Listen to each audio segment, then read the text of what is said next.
Қазақстан Республикасының кейбір заңнамалық актілеріне білім беру, тәлімгерлік және балалардың қауіпсіздігі мәселелері бойынша өзгерістер мен толықтырулар енгізу туралы Қазақстан Республикасының заңы қабылданды.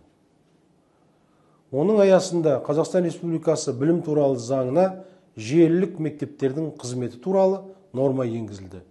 Бүгінде елімізде Назарбаев зияткерлік мектептері, білім инновация лицейлері мектептерінің желісі жұмыс істейді.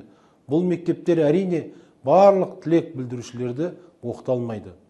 Аманат партиясының сайлауалды бағдарламасының іс-шараларын іске асыру шеңберінде 2023-2027 жылдары барлық өңірлерде Абай атындағы мектептер, Жәутіков, Сәтбаев атындағы дарынды балаларға арналған мамандандырылған IT мектептер желісін ашу жоспарлануда.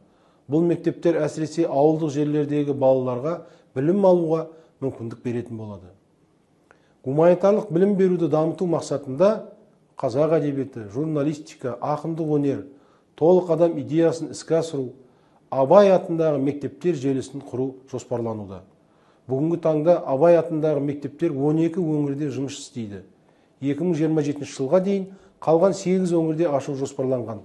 Абай мектептері желісі үшін базалық мектеп ретінде Абай атындағы қазақ тілі мен әдебиетін тереңдетіп оқытатын республикалық мамандандырылған мектеп-интернат болып белгіленді.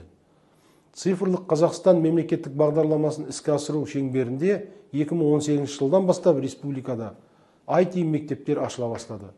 IT мектептердің ерекшелігі IT технологиялар саласындағы мамандандыру, ерте профильдеу, робототехника мен бағдарламауды, 3D модельдеуді және тағы да басқаларды тереңдетіп оқыту.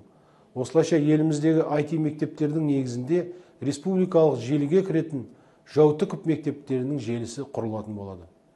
Сондай-ақ инженерлік техникалық бағыттағы Сәтбаев мектептері желісін құру жоспарлануда. Бұл жерде физика, математика, информатика, химия және географияны тереңдетіп оқыту көзделген.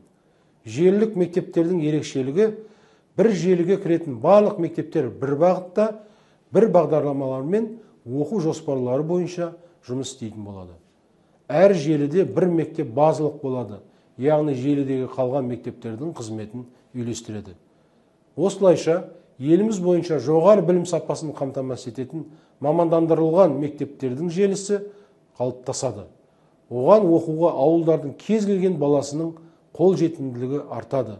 Сайып келгенде ауыл мен қаладағы білім сапасындағы алшақтық жойылады.